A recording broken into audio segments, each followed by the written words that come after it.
तो अब हम लोग एसक्यूएल की वन शॉट देखते हैं।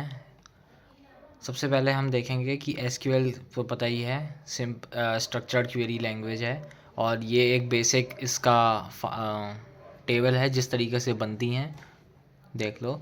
और हमारा सबसे पहला हमारा कोड क्या रहता है कि create a database. Create database और उस डेटाबेस का नाम हम कुछ भी रख सकते हैं, क्लासरूम या कुछ भी, टेस्ट रख सकते हैं, कुछ भी।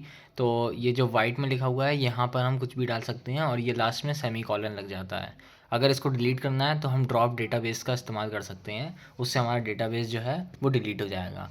उसके बाद में जब हमें टेबल बनानी होती है तो हम क्या यूज़ करते हैं, क्रिएट टेबल। लेकिन इससे पहले हमें जो हमने अपना डेटाबेस बनाया है उसको यूज़ करना पड़ता है। तो मैं सबसे पहले क्या लिखूँगा, यूज़ मेरा डेटाबेस जो मैंने बनाया है और सेमी कॉलन। उसके बाद में मैं क्या बोलता हूँ कि क्रिएट टेबल और टेबल का नाम, यहाँ पर पैरेंथेसिस ओपन आएगा और इसके बाद में ये इंडेंटेशन तो लगेगी लगेगी।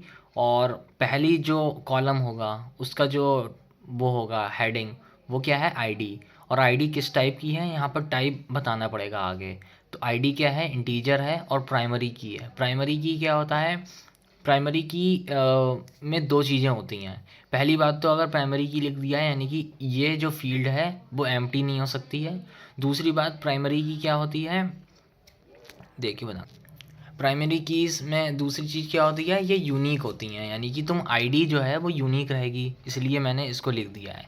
अब कभी कभी अब क्या होता है, जो जितने भी मेरे कॉलम है उसमें केवल एक ही जगह पर प्राइमरी की यूज़ कर सकते हो, लेकिन सपोज़ दैट मुझे एज या मान लो कोई भी और चीज़ हो वो मुझे यूनिक रखनी हो, तो मैं प्राइमरी की के बदले सिंपल यूनिक भी लिख सकता हूँ, इंट यूनिक, बात ख़त्म। उसके बाद में नेम जो है वो वेर केयर में आएगा, 50 उसकी प्लेस है। वेर केयर क्या होता है, देखो सिंपल केयर क्या होता है, कैरेक्टर, वो क्या करते हैं, तुमने जैसे मान लो एलोकेट कर दिया 50 की स्पेस, तो अगर तुमने वहाँ पर 10 की स्पेस की स्ट्रिंग भेजी है उसके बावजूद भी वो 40 की स्पेस एक्स्ट्रा कंज्यूम करेगी, जिससे हमारा मतलब मेमोरी लॉस होता है। तो इसलिए हम वेर केयर का इस्तेमाल करते हैं, यानी कि वेरिएबल स्टोरेज। यानी कि अगर मैंने 10 की स्पेस यूज़ करी है तो ये जो है वो 10 की ही मुझे स्पेस एलोकेट करेगा, बात ख़त्म। तो ये ज़्यादा एफिशिएंट मैनर है। उसके बाद में एज मेरी इंटीजर आ चुकी है और मैं बोल दूंगा कि ये नॉट नल, नल नहीं हो सकती है, बात ख़त्म। यहाँ से मैंने इसको टेबल को बना दिया है। और उसके बाद में एक चीज़ ध्यान रखना जो मैं बहुत मिस्टेक करता हूँ, पैरेंथेसिस जब क्लोज होती हैं उसके बाद में एक सेमी कॉलन लगता ही लगता है, इस चीज़ को याद रखना है। उसके बाद में ये कुछ टाइप कास्टिंग है जो अपने सिलेबस में भी हैं कुछ चीज़ें, जैसे कि कैरेक्टर मैंने अभी बता दिया है, वेर केयर बता दिया है तुम्हें, ये नहीं आएगा। इंटीजर पता ही है क्या होता है, इंटीजर बता दिया मैंने। और टाइनी एंड ये छोटा होता है लेकिन ये नहीं है मेरे में। और उसके बाद में बिट भी नहीं है। फ्लोट तो पता ही है, ये फ्लोट पॉइंट, फ्लोट इंटीजर को डिनोट करने के लिए पॉइंट वाले। और डबल नहीं आएगा, बूलियन की ज़रूरत नहीं है। डेट भी लिखा हुआ है तो देख लो क्या होता है, डेट का फॉर्मेट जो होता है, ईयर ईयर 4 बार, मंथ और डेट डेट, ठीक है। ये चीज़ याद रखना, ईयर से शुरू होता है, डेट पे ख़त्म होता है। Ranging from this to this, ये पता हो गया, डेट आ गई तुम्हारी। वैसे ईयर का क्या है, ये 4 डिजिट का होता है डायरेक्टली, और ये ईयर है, ये गिवन है इसलिए मैं बता रहा हूँ। और अब क्या है, साइंड अनसाइंड। अनसाइंड क्या होता है, नॉर्मल मतलब डिफ़ॉल्ट केस। डिफ़ॉल्ट केस क्या होता है, जैसे मान लो मैं टाइनी इंट सपोज दैट ले रहा हूँ, टाइनी इंट, तो टाइनी इंट -28 से +127 तक होता है। बट अगर मुझे मान लो जैसे सपोज दैट मैं यहाँ पर लिखने जा रहा हूँ किसी की एज, तो एज नेगेटिव में नहीं होती है, तो मुझे पहले से ही पता है नेगेटिव में नहीं होगा, तो मैं साइंड जैसे ही लिख दूंगा। यानी कि सॉरी, मुझे ऐसा नहीं बोलना चाहिए था। साइंड जो है वो डिफ़ॉल्ट केस है, यानी कि इसमें साइन लगा हुआ है। और अगर जब मैं अनसाइंड लिख दूंगा तो अनसाइंड बोले तो ज़ीरो से लेके इधर तक, तो जितना ज़ीरो से पीछे था उतना ही आगे ऐड हो जाएगा, यानी कि मेरी जो इसकी स्पेसिंग है, जो इसकी लिमिट है वो बढ़ गई। तो लिमिट बढ़ाने के लिए मैं अनसाइंड का भी इस्तेमाल करता हूँ। तो अब ये 0 से 255 हो गई है, सही है। आगे बढ़ते हैं, और ये यूज़लेस चीज़ें हैं, इनका कोई यूज़ नहीं है। अब इधर बढ़ते हैं, और ये क्या है, ये कंडीशंस हैं। डेटाबेस रिलेटेड क्वेरीज, डेटाबेस बना दिया। अब मुझे क्या करना है, create a database if not exist, तब ये इस नाम का डेटाबेस बनाओ। अब मैंने मान लो ये लाइन रन करा दी तो अब बन चुका है। अब अगर मैं ये वाली लाइन रन कराऊंगा तो एरर नहीं देगा, अब वो केवल मुझे वार्निंग देगा। तो ये ज़्यादा बढ़िया चीज़ है। अब जैसे ही मुझे कभी डिलीट करना हो तो मैं ये भी लिख सकता हूँ, इफ़ एग्जिस्ट, अगर एग्जिस्ट करती है तो डिलीट करना, नहीं तो मत करना। समझ गए? ओके। और ये भी चीज़ इस्तेमाल कर सकते हैं, शो डेटाबेसेस, सारे डेटाबेस शो हो जाएंगे, शो टेबल यानी कि जितनी भी बनाई हैं अभी तक वो सारी हो जाएंगी। ठीक है, अब मैं बात करता हूँ क्रिएट की। क्रिएट अभी देख लिया कैसे होता है, क्रिएट टेबल, तो टेबल बना दी, बात खत्म। आगे बढ़ेंगे, और मुझे टेबल के स्पेसिफिक या फिर सारे कॉलम्स को मुझे प्रिंट कराना, तो कैसे करूँगा, सिलेक्ट एस्ट्रिस्क का मतलब होता है ऑल, तो सिलेक्ट ऑल फ्रॉम टेबल का नेम जो भी मैंने बनाया है, तो ये मुझे पूरी टेबल प्रिंट करके दे देगा। और अगर सपोज दैट मैं कोई उसका स्पेसिफिक कॉलम मतलब प्रिंट कराना चाहूँगा, तो उस कॉलम के जो सबसे ऊपर वाला जो नाम होता है, जैसे मान लो नेम सेक्शन, तो नेम लिख दूंगा, सिलेक्ट नेम फ्रॉम टेबल का नाम, बस बात खत्म, और मेरा प्रिंट हो जाएगा। अब मुझे प्रिंट मतलब मैंने जो टेबल बना ली है, अब उसमें मुझे कुछ वैल्यूज़ डालनी है, तो मैं क्या करूँगा, insert into the table name, तो इंसर्ट इनटू टेबल का नाम आ गया है, और किस फॉर्मेट में होंगे, तो कॉलम 1, कॉलम 2, और यहाँ पर आ गया सेमी कॉलन। उसके बाद में उसकी वैल्यूज़ डाल दी हैं, कॉमा सेपरेटेड स्ट्रिंग मतलब लिस्ट तुम्हें देती हैं। कैसे, ये आ गया तुम्हारा स्टूडेंट, रोल नंबर, नेम, तो ये रोल नंबर है और ये नेम है, ऐसे करके। और देखो यहाँ पर कॉमा है और यहाँ पर तुम्हारा सेमी कॉलन है, इस चीज़ का याद रखना। और यहाँ पर कुछ भी नहीं आया है, तो ये चीज़ ध्यान रखने वाली है। ठीक है, और इसको मैं हटा देता हूँ, हाँ ठीक है। तो यहाँ पर देखो लगा हुआ है, यहाँ पर नहीं लगाया है, तो इससे कुछ ज़्यादा फ़र्क नहीं पड़ रहा है। आगे बढ़ेंगे, प्राइमरी की मैंने बता दी है, फॉरेन की आगे बताऊँगा, तो आगे देख लेंगे उसके बारे में।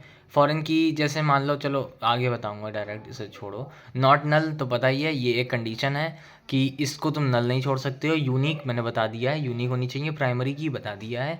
और प्राइमरी की क्या होता है, इन दोनों का सम इसमें होता है, और प्राइमरी की केवल एक ही कॉलम को असाइन करी जा सकती है, बात खत्म। फॉरेन की बता दूंगा अभी बाद में, उसको छोड़ो। चेक क्या है, चेक हम देख लेते हैं, कंडीशन है, सीधी बात, नो बकवास। जैसे मान लो यहाँ पर लिख दो क्रिएट टेबल दिस, उसकी एज डाल दो इंटीजर में, और चेक करो अगर एज इस 18 से इक्वल टू या ग्रेटर देन है, तभी उसमें वैल्यू डालना, तो ये तुम्हारा चेक हो गया, इफ़ कंडीशन है, सीधी बात। आगे क्या है, ये उसके और फर्दर एग्जांपल्स हैं, और हम आगे बढ़ेंगे। सेलेक्ट इन डिटेल्स, तो ये सिलेक्ट मतलब वही है जो मैंने इसमें पहले बताया, कॉलम 1 कॉलम 2 फ्रॉम दिस, या हम सारी चीज़ें करना चाह रहे हैं सिलेक्ट, ठीक है, वही है, सेम चीज़ें हैं। आगे बढ़ेंगे, वेयर, वेयर क्लॉज बहुत ज़्यादा यूज़ होने वाली चीज़ है, वो कुछ नहीं है, ये क्या है, ये क्लॉज का टाइप है, तो क्लॉज अपने सिलेबस में है, तो इस चीज़ को याद रखना। तो वेयर क्या है, सिलेक्ट दिस फ्रॉम दिस, ऐसी चीज़ें सिलेक्ट करना जहाँ पर कोई ये गिवन कंडीशन हो, तो वेयर दिस, तो select everything from student where marks are greater than 80। समझ गए, इस तरीके से इसको इस्तेमाल करना है। ओके, इसमें जाते हैं, ये क्लॉजेस जो हैं वेयर में, ये भी चीज़ें लगा सकते हैं हम, सारे ऑपरेशंस लगा सकते हैं, एडिशन सब्ट्रैक्शन, ये सब चीज़ें।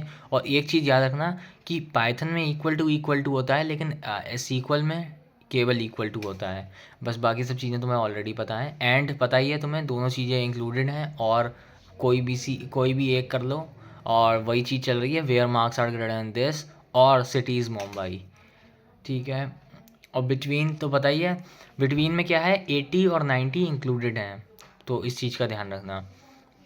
इन तो पता ही है क्या है कि where city in this, city जो है इनमें से कोई एक होनी चाहिए, नॉट इन, इनमें से नहीं होनी चाहिए, ये तो बहुत सिंपल है। और ये क्या है, लिमिट, लिमिट भी बढ़िया चीज़ है। लिमिट क्या है कि भाई सिलेक्ट एवरीथिंग फ्रॉम स्टूडेंट, और उसमें से केवल ऊपर की 3 निकाल के दे दो। अब इसका इस्तेमाल हम मोस्टली कैसे कर सकते हैं, देखो हम कैसे कर सकते हैं, सिलेक्ट एवरीथिंग फ्रॉम स्टूडेंट, उसके बाद में उसको ऑर्डर कर दो, ऑर्डर क्या कर दो, डिसेंडिंग, यानी कि सबसे ऊपर जो होगा वो सबसे बड़ा होगा, ठीक है। अब ऊपर से तुम 3 निकाल लो, यानी कि टॉप 3 मिल गया स्टूडेंट तुम्हें, बस इस तरीके से। जैसे कि देखो ये है order by city ascending, order by city कर दो, और सिटी के जो कैरेक्टर्स होंगे वो असेंडिंग ऑर्डर में लगा दो, बात ख़त्म हो गई है।